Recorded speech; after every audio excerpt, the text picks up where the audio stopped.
Hi, preschool friends. Welcome back to another episode of Mr. Beam Reads. Today we are reading a story written and illustrated by Jim Arnosky. He wrote the words and drew the pictures.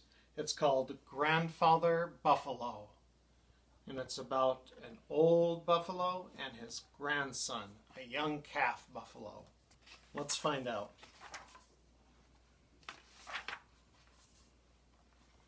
Here's the title page. Grandfather Buffalo, written and illustrated by Jim Arnosky. And you can see the buffalo hoof tracks on the ground. They're going on a journey.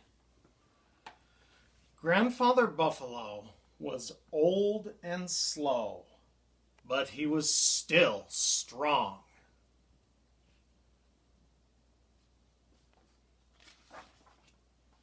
He was the biggest and oldest bull in the herd, and he was getting older every day.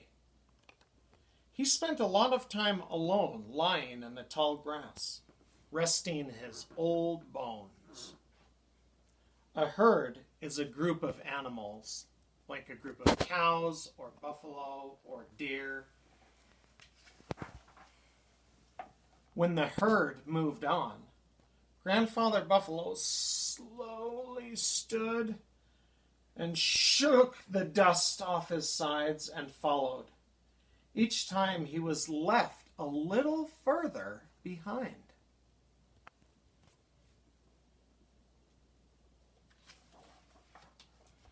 But as long as he could see the others, he was still a part of the herd.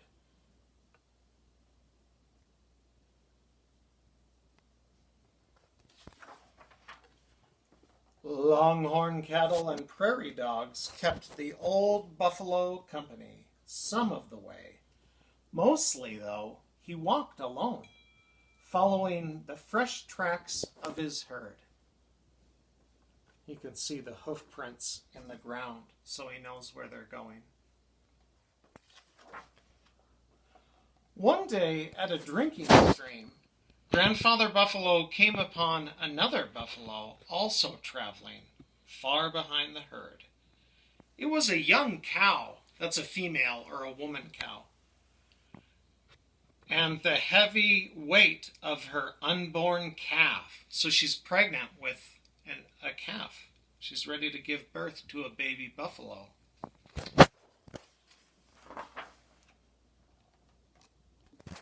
Together, they followed the tracks of the herd. And when some cowboys came looking for their cattle, Grandfather Buffalo snorted at them and pawed the ground until they rode away. He was being protective of the mother buffalo.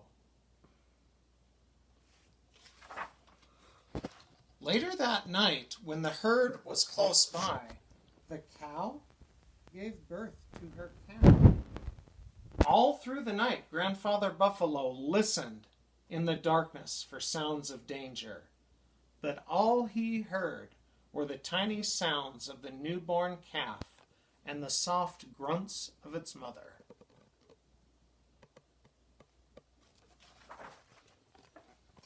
In the morning light, the old bull walked over for a closer look, and the calf looked up at him, unafraid, like saying, "Hello, I was just born. Nice to meet you."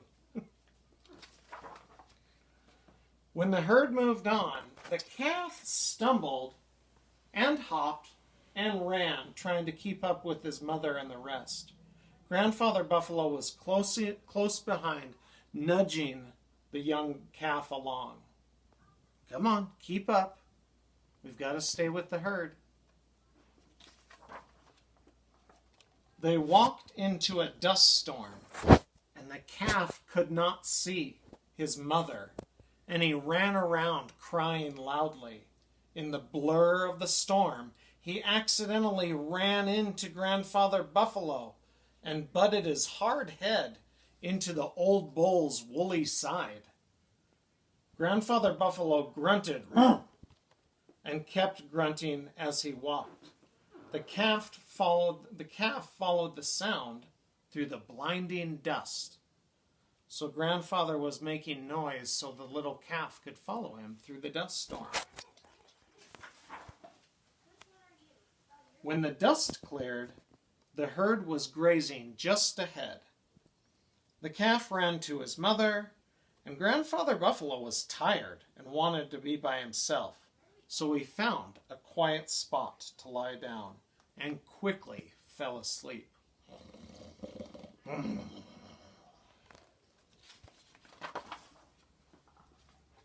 It was in the night when the old bull was awakened by something pressing against his ribs. It was the calf napping by his side. He feels safe around Grandfather Buffalo. In the light of the rising moon, Grandfather Buffalo got up and woke the calf with emotion. Then the calf followed his mother, and Grandfather Buffalo followed the calf down to the rest of the herd, and they all grazed together. That means they ate the grass. Grazed means ate.